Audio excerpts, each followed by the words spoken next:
기독교적인 세계관으로 역사를 구분하는 아주 오래된 방법이 있습니다. 세계 시대로, 세 시대로 구분하는 것인데요. 창세부터 종말까지 모든 시간의 흐름을 세 개로 나눕니다. 첫 번째가 성부시대, 두 번째가 성자시대, 그리고 마지막이 성령시대입니다. 성부시대는 창조부터 예수 그리스도께서 오시기 전까지고요. 성자시대는 성자 하나님이 사람 몸을 입고 이 땅에 계셨던 기간입니다. 짧죠. 그리고 세 번째 마지막 시대인 성령시대는 성자 예수 그리스도께서 하늘로 오르신 후 성령을 보내시는데 그 성령이 임하신 그때부터 모든 시간의 흐름 끝까지입니다. 그리고 성령이 임하신 그 결정적인 사건이 사도행전 2장에 기록이 되어 있죠. 이 세 시기 가운데 오늘날 여러분과 저 우리가 살고 있는 시간은 세 번째 시대, 곧 성령의 시대입니다. 세계 시대 가운데 마지막 시대니까 끝말자를 써서 말세 이렇게 부르죠. 보통 세상이 악해지고 폐륜적인 사건이 많이 일어나고 이런 걸 보면서 아이고 말세야 말세 이렇게 부르기도 하죠. 또는 세상에 이단들이 많이 일어나고 또 지진 여러 가지 재앙들이 일어나는 걸 보면서 주님 재림하실 때가 얼마 남지 않았다, 말세다 말세 이렇게 표현하기도 하죠. 그냥 그렇게 표현하는 말세도 있습니다만은 성경적인 뜻으로 보면 말세는 2000년 전에 성령이 강림하셨을 그때부터 말세는 시작된 거고요. 말하자면 2000년 동안 계속 말세, 마지막 시대가 진행되고 있는 거지요. 이게 바로 성경적인 말세의 뜻입니다. 성령의 시대는 글자 그대로 성령의 시대니까 성령 하나님과 밀접하게 연관되어 있는 시대예요. 하나님의 영 그리고 그리스도의 영이신 성령님께서 사람 사는 이 세상에 오셔서 떠나지 않고 함께 머물며 그리고 활동하시는 시대입니다. 여러분, 그렇기 때문에 성령의 시대에 행복하기를 원한다면 두 가지가 확실해야 합니다. 첫째로 성령께서, 성령님이 어떤 분이신지를 알아야 됩니다. 두 번째로는 알 뿐만 아니라 성령 하나님과 더불어 손잡고 함께 살아야 되는 거죠. 오늘 성령 강림 주일 우리 성도 여러분들에게 성령에 대한 성경적인 거룩한 지식이 분명해지기를 바랍니다. 그리고 더 나아가서 그 성령 하나님과 손 붙잡고 성령 안에서 사시는 거룩한 복이 넘치기를 축복합니다. 우리 한국 교회에서 성령에 대한 지식은 꽤 많이 혼돈스럽습니다. 성령의 역사를 생각하면 얼른 머리에 떠오르는 게 병 고친다, 방언한다, 여러 초자연적인 기적적인 현상이 일어난다, 이런 거를 먼저 떠올리지요. 성령께서 일하실 때 이런 현상이 일어나기도 합니다. 하지만 성령의 역사에서 가장 본질적인 부분은 아닙니다. 다른 종교들에도 병 고치는 일이 있습니다. 또 이해할 수 없는 어떤 발성 현상, 우리 기독교적으로 말하면 방언인데 다른 종교에도 이해할 수 없는 그런 발성 현상이 있습니다. 점을 침으로써 어떤 일을 신통하게 알아맞히기도 하지요. 그러니까 초자연적인 현상 그 자체는 기독교만의 전유물이 아닙니다. 한국 교회의 보통 통상적인 성령 이해는 일반 종교 현상 그 범위 안에 머물러 있는 경우가 많습니다. 사실은 문제가 좀 있는 거죠. 성경에서 말씀하는 성령의 역사에서 제일 중심적인 부분은 초자연적인 현상 그 자체가 아닙니다. 초자연적인 기적적인 현상이 있는 경우에도 적어도요, 그 현상이 무엇을 가리키느냐, 무엇을 의미하느냐, 이것이 중요합니다.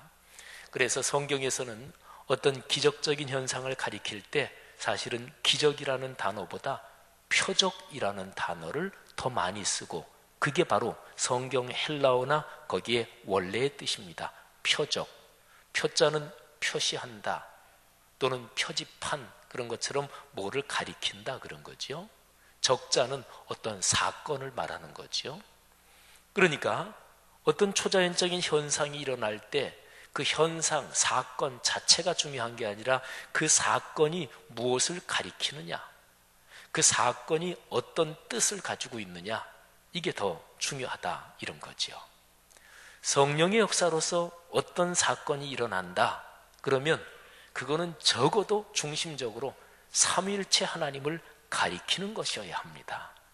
그 사건이 초자연적인 것이든 초자연적이 아닌 것이든 그거는 사실은 그렇게 중요하지 않습니다. 초자연적인 현상은 원인과 결과를 우리가 잘 알지 못해요. 그죠? 아, 그 사건이 일어났네. 아, 이런 원인이 있었으니까 그게 일어났지. 이렇게 그게 보이는, 인과관계가 보이는 것, 그런 거는 초자연적인 현상이 아니라 그러죠. 근데 도무지, 아니 어떻게 그런 일이 일어났지? 야, 진짜 신기하네. 그러니까 인과관계를 모르는 거예요. 그런 게 초자연적인 현상이지요. 그런데 어떤 일이 초자연적인 것이든 그렇지 않든 성령께서 역사하셔서 일어난 일이다 그러면 공통점이 있는데 바로 삼위일체 하나님을 드러내 주는 거예요. 성령은 성부 하나님의 영이고 성자 하나님의 영이시지요. 그래서 성령의 역사를 통해서 하나님 아버지 그리고 그 아들 예수 그리스도의 영광이 드러나는 거죠. 그러니까요, 이게 가장 중요한 것인데요, 어떤 일이든지 간에 그것이 기독교적이다 그러면 이 점이 분명해야 합니다. 주님이 중심입니다. 주님이 드러나야, 주님의 영광이 드러나야 그것이 바로 기독교적이라고 하는 거지요. 어떤 사람이 하나님의 이름을 말하기는 하는데 은근히 슬쩍 자기 이름을 드러내거나 자신의 명예를 높이려 한다면 신앙적인 기만입니다. 하나님이나 교회나 예배나 기도나 전도나 무엇이든지 간에 이런 거를 이용해서 자신의 이익을 챙기려는 것, 그건 하나님 앞에서 큰 죄악입니다. 자기가 내가 이런 거를 이용해서 사실은 나를 드러내려고 하지, 이거를 알면서도 지속할 때는 그거는 신앙의 커다란 병이고, 그게 어느 정도 깊어지면 그게 치료하기가 상당히 힘듭니다. 기독교 신앙에서 어떤 좋은 일이 있어서 감사 예배를 드리는 경우가 있어요. 그때 특별히 이런 점을 주의해야 합니다. 어떤 종류의 예배라도 예배의 중심은 하나님이십니다. 그러니까 우리는 예배를 통해서 하나님을 만나는 것이고요, 선포되는 설교 말씀을 통해서 하나님의 음성을 듣는 거죠. 근데 이제 보통 교계에서 무슨 앞에 뭐가 들어가고 그다음에 감사 예배, 이런 예배를 드리기도 해요. 학위 취득 감사 예배, 어떤 자리에 취임하는 감사 예배, 무슨 선거에서 당선된 것을 감사하는 예배, 또 책을 출간했다고 감사하는 예배, 등등 이런 거죠. 그런데 이런 예배가 위험합니다. 이런 예배에는 그 예배에 관련된 그 주인공이라고 표현할 수 있을까요? 그런 사람이 있죠. 어디에서 당선됐다, 당선 감사 예배, 그러면 그 당선자가 중심 인물이잖아요. 그래서 예배 순서 중에 그 중심 인물, 연관되는 사람에 대한 축사 또는 치하 같은 것이 들어갑니다. 그런데 축사나 치하 이런 거를 순서 맡은 사람이, 그건 사실은 일반적으로 보면 덕담이지요.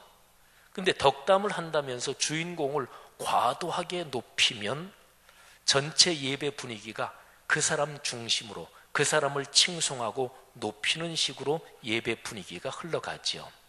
그는 성경적이 아닙니다. 예배의 주인은 언제나 하나님이시니까 그게 지나치면 그는 사실은 무슨 감사 예배라는 이름은 붙였지 사실은 예배가 아니고 심각한 문제가 있는 거죠. 대통령을 초청하여 드리는 국가 조찬 기도회의 예배도 마찬가지입니다. 한 국가의 대통령이 참석하니까 그분의 안전에 대한 경호, 또 여러 가지 실무적인 의전, 이런 거는 당연히 필요하고 또 잘 신경을 써야 되지요. 그러나 예배의 중심이 대통령이 되면 예배의 정신에서 벗어납니다. 설교 내용에서 대놓고 대통령을 높이거나 칭송하는 것이 되면 하나님의 말씀을 전한다, 이 설교의 본령에서 이탈하는 거지요. 설교라는 형식을 빙자해서 특정인을 높이는 것이 되지요. 예배의 자리, 그 자리에는 대통령이든 그 누구든 예배자로 거기에 있는 것입니다. 굳이 어떤 특정한 사람에 대한 이런저런 사항이 각별하게 필요하다면 성경적인 가르침대로 예배를 드리고 예배 후에 2부 순서로 그런 행사를 치르는 것이 맞습니다. 사랑하신 여러분, 하나님 앞에 올려드리는 예배에서 늘 삼위일체 하나님을 만나고 또 그분의 음성을 듣고 그래서 하늘의 복을 누리는 우리 모두가 되기를 주의 이름으로 권면합니다. 요한복음 14장에서 우리는 성령과 그리스도인의 관계를 배울 수 있습니다. 우리가 지금 몇 주 동안 요한복음 14장의 메시지에 귀를 기울이고 있어요. 오늘 우리가 묵상하는 설교 본문이 요한복음 14장 18절부터 24절입니다. 자, 오늘 설교 본문의 문맥의 흐름을 살펴보기 위해서 오늘 본문 그 조금 더 전에서 두 절을 먼저 살펴보겠습니다. 15절과 16절인데요. 이 두 절이 서로 어떻게 연관되는지 그걸 한번 생각을 해보십시다. 먼저 제가 본문을 읽어보겠습니다. 15절, 너희가 나를 사랑하면 나의 계명을 지키리라. 자, 이제 16절, 내가 아버지께 구하겠으니 그가 또 다른 보혜사를 너희에게 주사 영원토록 너희와 함께 있게 하리니. 아멘. 자, 두 절의 내용을 제가 요약할게요. 15절은 이런 거예요. 내 계명을 지켜라. 너희가 나를 사랑한다면 말씀대로 살아라. 그 다음에 16절, 보혜사 성령이 오셔서 영원히 너희와 함께 사실 것이다. 자, 15절 먼저 보면 15절 내용대로 사는 것은 쉬운 일이 아닙니다. 부담스럽습니다. 우리 그리스도인이 신앙생활하면서 뭐 다 좋은 거지만 그런데 부담스러운 것들이 있지요, 그죠? 뭐 예를 들자면 헌금, 이거 부담스러우시죠, 그죠? 하나님 앞에 헌금하는 것이 마땅하고 또 하나님 앞에 물질적으로 헌신할 경우에 하나님이 물질 생활을 또 복을 주신다, 다 알고 있지만 근데 사실은 종종 부담스럽고요. 전도, 전도 할 필요 없다, 이런 그리스도인이 어디 있겠어요? 그런데 전도 들으면 조금 부담스럽잖아요, 그죠? 또는 성경 암송, 우리 교회에서 올해 성경 2000 통독하는데 뭐 이것도 성경 통독 그딴 거 뭐 하러 하냐, 이럴 사람은 없을 거예요. 그런데 부담스럽기도 하죠, 그죠? 그런데요, 우리가 신앙생활 하면서 그리스도인이 부담스러운 것 중에 하나가 뭐냐면 말씀대로 산다, 이것입니다. 누가 말씀대로 100% 살 수 있겠어요? 사실은 가만히 생각하면 대단히 부담스럽습니다. 적어도 그리스도인이라면 15절 말씀, 주님을 사랑한다면 주님의 말씀대로 산다, 이거를 부인하거나 또는 나는 그렇게 안 살겠다, 이렇게 거절하지는 않을 것입니다. 그러나 말씀드린 대로 부담스러운 게 사실입니다.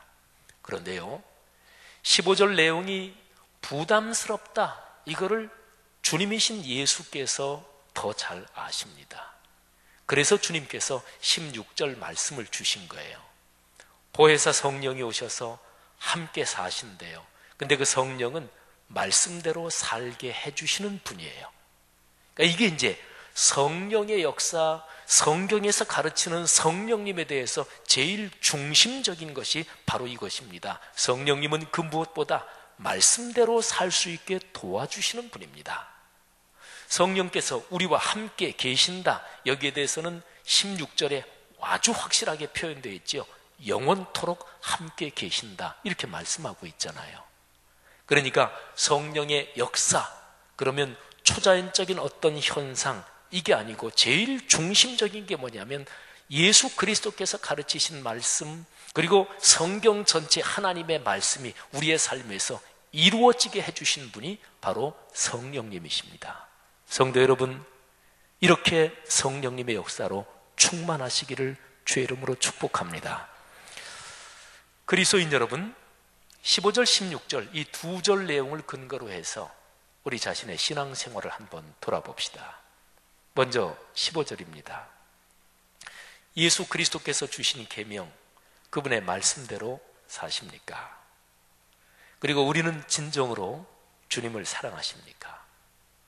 내가 주님을 사랑하는 마음으로 내가 사랑하는 주님, 나를 사랑하는 주님, 그분의 말씀, 그분의 계명대로 살기를 바라며 그리고 사모하십니까? 신앙생활에서 가장 무서운 병이 있습니다. 제가 목사로 삶을 살아가니까 목사로서 또는 목사 이전에 한 사람의 그리스도인으로서 이렇게 신앙생활을 하면서 제가 볼 때 아주 무서운 병이 있는데, 신앙생활을 어느 정도 이상 오래 한 사람들 중에서 성경 말씀 여러 가지 계명을 보고서 아유, 말씀대로 어떻게 다 살아. 그래서 알면서도 적절하게 타협하고 그리고 그게 굳어지는 것, 이거는 무서운 병입니다. 그렇게 되면 사람은 심리적으로 자연스럽게 자꾸 자기를 합리화하고 정당화합니다. 그러면 말씀이 삶으로 흐르는 그 길이 막힙니다. 더 이상 신앙은 성장하지 않습니다. 자기 스타일의 신앙 고집만 들어갑니다. 교회 생활의 제도적인 면, 그리고 교회 생활의 구조에만 빠삭해집니다. 인품은 변하지 않고 예수님은 닮지 않습니다. 신앙생활에서 가장 무서운 병이지요. 성도 여러분, 그래서 15절을 우리 삶에 자꾸 비추어 봐야 돼요. 내가 진정으로 순수한 마음으로 주님을 사랑하느냐, 주님을 사랑하기 때문에 주님 말씀대로 살기를 바라느냐, 그리고 주님 말씀대로 살 수 있다고 믿느냐, 살 수 있는 방법이 있다는 것을 믿느냐 하는 것이죠.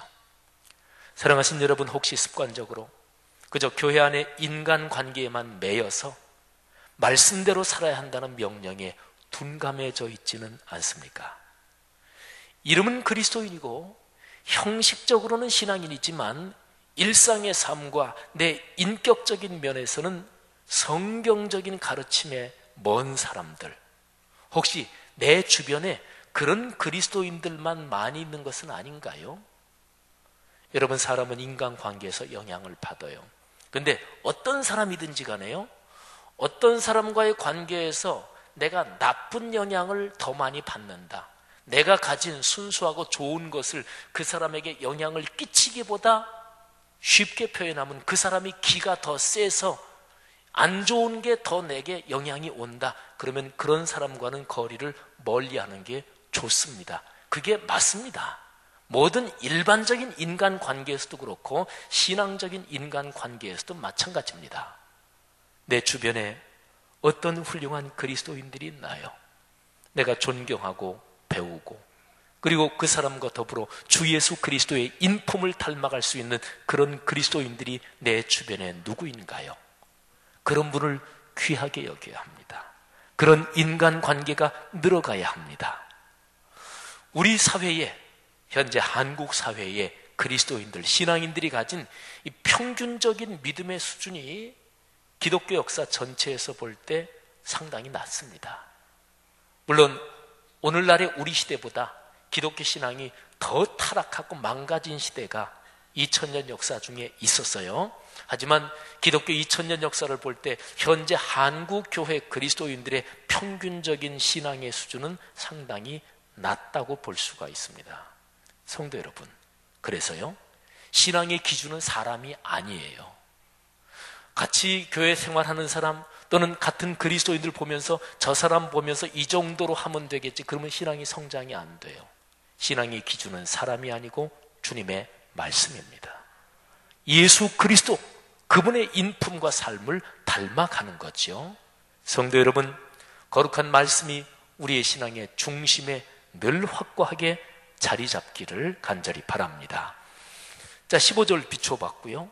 이제 16절에 우리 신앙을 한 번 더 비춰보십시다. 자, 16절 내용은 그런 거지요. 성령께서 오신다.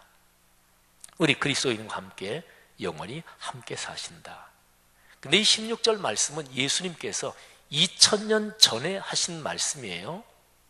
2000년 전에 주님께서 예고하신 대로 보혜사 성령이 오셨습니다. 그 사건이 사도행전 2장에 기록되어 있습니다. 바로 그때부터 성령 하나님은 우리 사람 사는 세상에 늘 머물러 계십니다. 그때 이후로 예수 그리스도를 믿는 사람들에게는 성령이 같이 계셔요. 여러분, 성령이 지금 우리와 같이 계시다는 사실을 아십니까?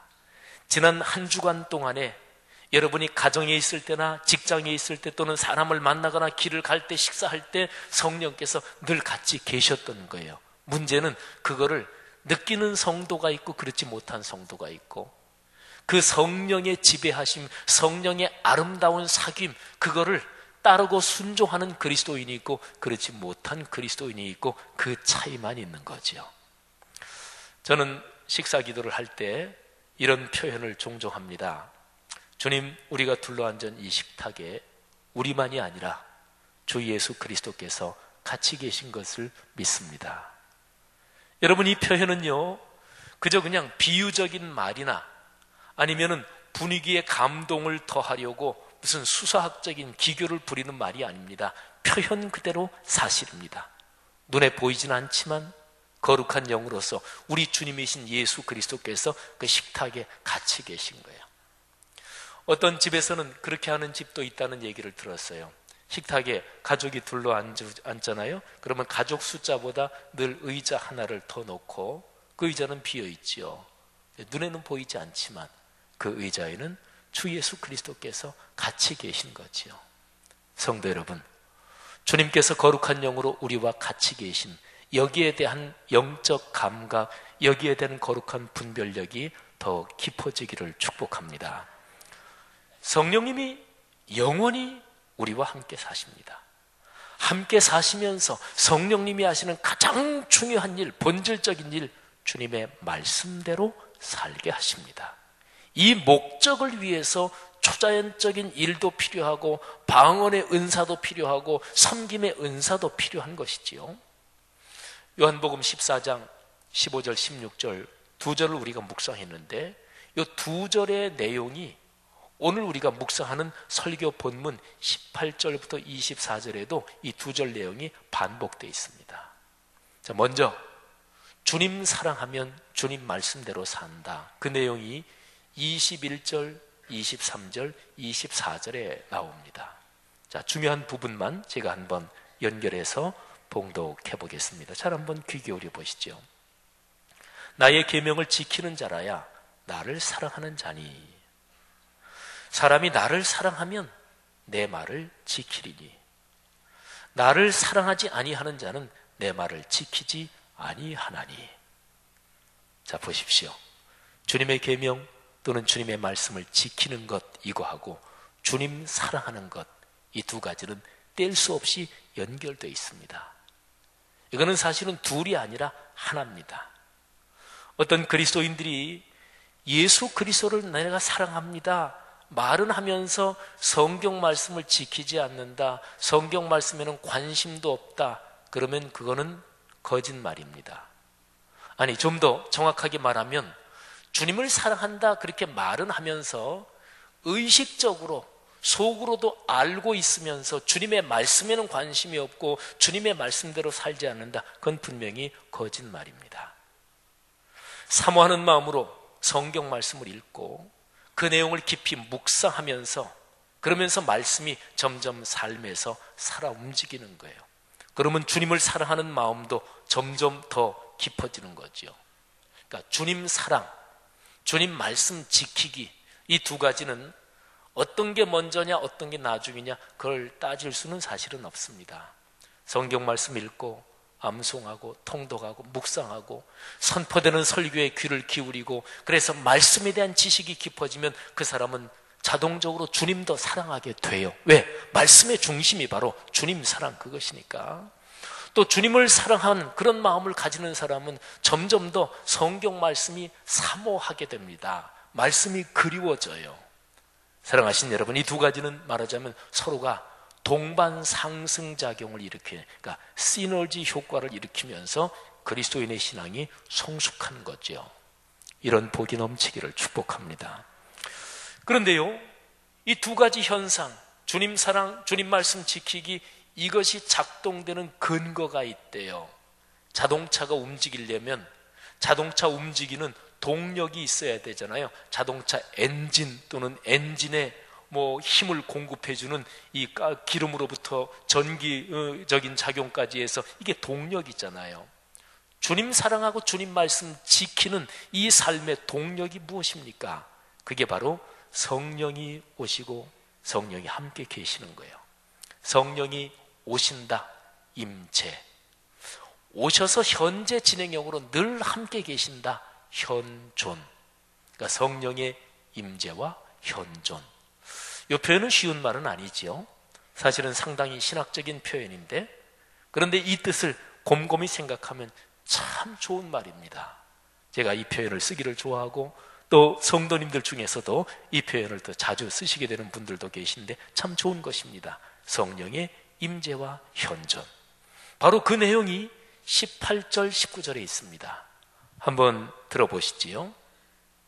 내가 너희를 고아와 같이 버려두지 아니하고 너희에게로 오리라. 조금 있으면 세상은 다시 나를 보지 못할 것이로되 너희는 나를 보리니 이는 내가 살아있고 너희도 살아있겠음이라. 아멘. 예수님이 십자가에서 죽임을 당하고 부활하여 하늘로 오르신 뒤에 성령을 보내신다는 말씀이에요. 성령은 그리스도의 영입니다. 그러니까 성령의 임재와 현존은 곧 그리스도께서 임재와 현존하신다는 것과 같은 것이고 그리스도를 뵙는 것과 같습니다. 성령의 임재와 현존 안에 있는 사람은 영생, 영원한 생명의 기운, 그 영역 안에서 사는 거예요. 그러니까 살아있다 이렇게 표현하는 거죠. 성령이 오셔서 그리스도인이 성령 안에서 사는 것은 성부, 성자, 성령 삼위일체 하나님과 함께 사는 것을 뜻합니다. 자, 이제 우리가 오늘 묵상하는 말씀의 결론으로 20절 말씀을 읽겠는데요. 이 20절은 얼핏 생각하면 잘 이해가 되지 않는데 한번 꼼꼼하게 머리에 그림을 그려가면서 한번 생각을 해보십시오. 제가 한번 먼저 봉독하지요. 그날은 성령께서 오시는 날이에요. 그래서 함께 사시게 되면 그런 뜻이에요. 그날에는 내가 아버지 안에, 너희가 내 안에, 내가 너희 안에 있는 것을 너희가 알리라. 아멘. 지금 예수님이 하시는 말씀이에요. 그런데 하나님 아버지, 그리고 예수님, 그리고 제자들, 곧 우리지요. 예수님께서 말씀하신 거예요. 성령께서 오셔서 함께 사시면 내가 아버지 안에, 그리고 너희가 내 안에, 그리고 너희 안에 내가 있는 것을 너희가 알게 될 것이다. 자, 이 구절을 그림으로 한번 제가 설명을 하겠습니다. 이 공중에 원을 한번 세 개를 그려봅니다. 큰 원 하나, 그리고 작은 원 두 개인데 이 작은 원 두 개는 크기가 똑같게 말이죠. 큰 원에는 영어로 대문자 A 이렇게 이름을 붙이고요. 작은 원 두 개는 영어로 소문자 A, 소문자 B 이렇게 붙입니다. 자, 먼저 큰 원, 대문자 A1하고 소문자 A, 요 작은 원, 요 두 개가 점점 가까이 접근하는 것을 상상해 보십시오. 그러다가 이제 서로 닿게 되겠죠. 그리고 더 접근하면 서로 원이 겹치겠죠. 그러다가 소문자 A, 작은 원이 대문자 A, 큰 원 안으로 완전히 들어갑니다. 자, 대문자 A, 큰 원은 하나님 아버지를 가리키는 것이고, 소문자 A, 작은 원은 그 아들 예수 그리스도를 가리키는 거예요. 삼위일체 안에서 아버지 하나님, 성부 하나님과 성자 하나님은 이렇게 온전히 하나이십니다. 자, 그러면 큰 원 안에, 하나님 아버지 안에 예수 그리스도께서 온전히 같이 계신 이거하고 이제 남아있는 작은 원 또 하나, 소문자 B를 붙였죠. 이게 여러분과 저 그리스도인이에요. 이 두 개가 서로 접근하기 시작합니다. 서로가 닿죠. 더 접근하면 서로가 이제 겹치지요. 근데 겹치기 시작하는데 이 작은 원, 우리를 뜻하는 작은 원이 큰 원하고만 겹치는 게 아니라 큰 원 안에 이미 들어가 있는 예수 그리스도 그 원과도 겹치지요. 그리고 우리 그리스도인을 뜻하는 소문자 B 작은 원이 큰 원 안으로 완전히 들어갑니다. 그리고 들어가서 그 안에 이미 먼저 들어가 계신 예수 그리스도를 뜻하는 그 작은 원과 완전히 하나로 겹칩니다. 아까 말씀드렸죠. 작은 원 두 개는 크기가 같다고. 이렇게 되면 눈에 보이는 거는 큰 원, 하나님 아버지 안에, 그리고 예수 그리스도 우리는 완전히 겹쳐졌으니까 그 안에 작은 원 하나가 있는 걸로 보이겠죠. 여기에 요한복음 14장 20절은 그림으로 설명하면 마치 이와 같습니다.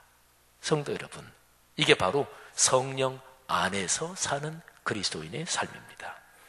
사도 바울은 갈라디아서 2장 20절에서 자신의 신앙을 가장 깊은 형태로 고백하는데, 저 유명한 갈라디아서 2장 20절이 바로 삼위일체 하나님 안에서 성령 안에서 사는 삶을 고백한 말입니다. 유명한 말씀이잖아요. 내가 그리스도와 함께 십자가에 못 박혔나니 그런즉 이제는 내가 사는 것이 아니요 오직 내 안에 그리스도께서 사시는 것이라.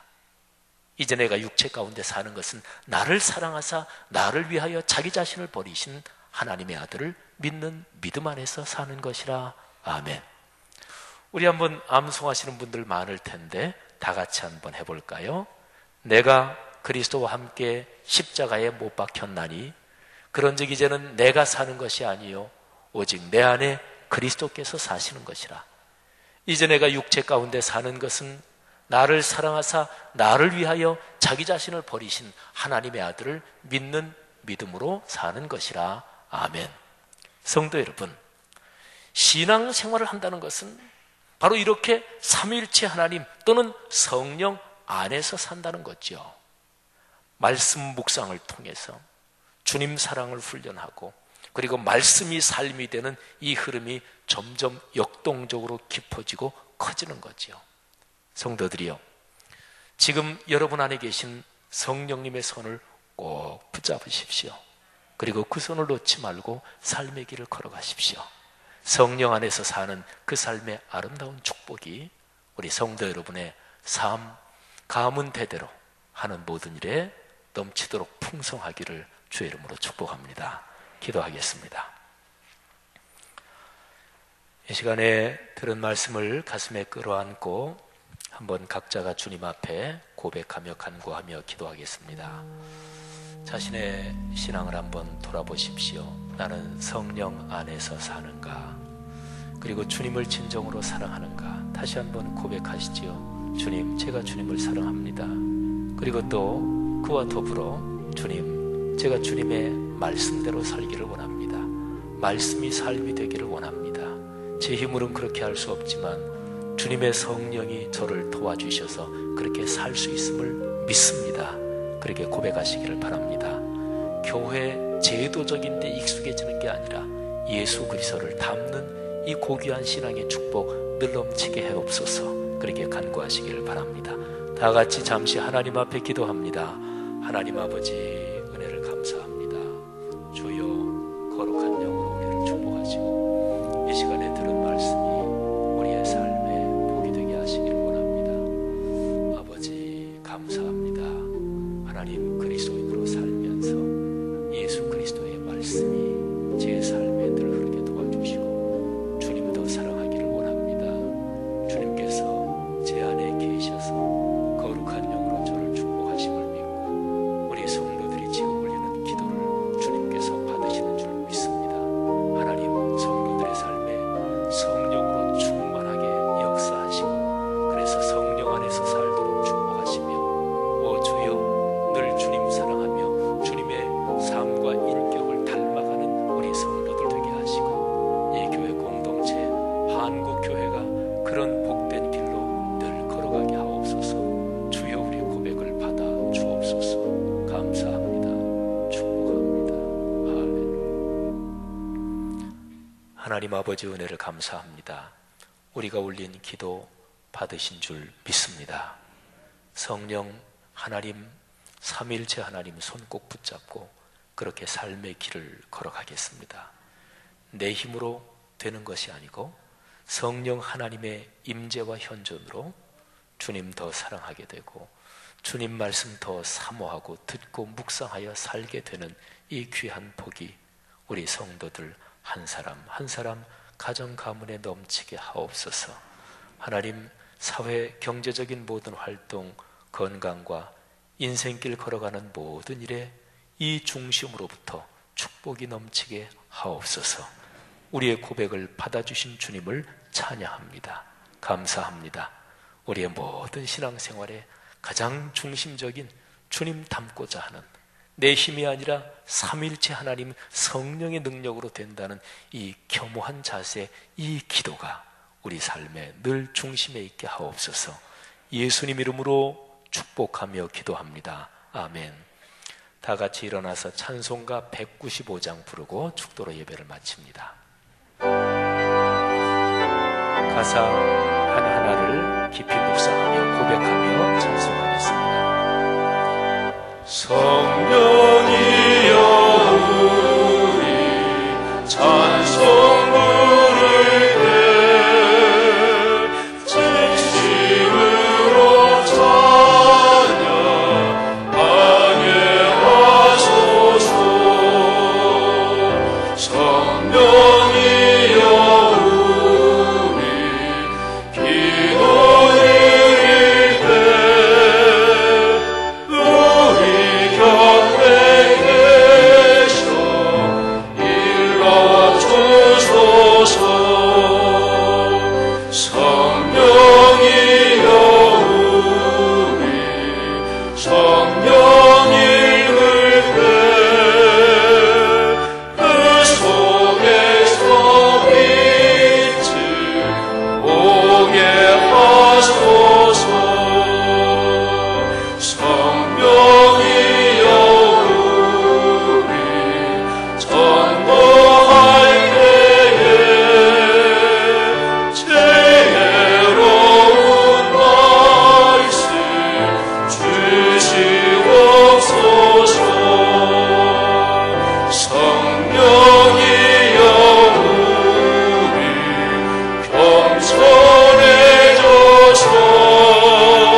교만과 오만과 자만의 죄가 얼마나 교묘한지 찬송의 은혜를 받고서 오히려 교만해질 때가 있고, 철야, 금식, 기도 많이 하면서 교만해질 때가 있고, 성경 통독, 암송, 성경 지식 많은 게 오히려 걸림이 돼서 교만으로 가득 차기도 하고, 내가 전도 열심히 하고 전도 많이 하지 하면서 교만해질 때도 있습니다.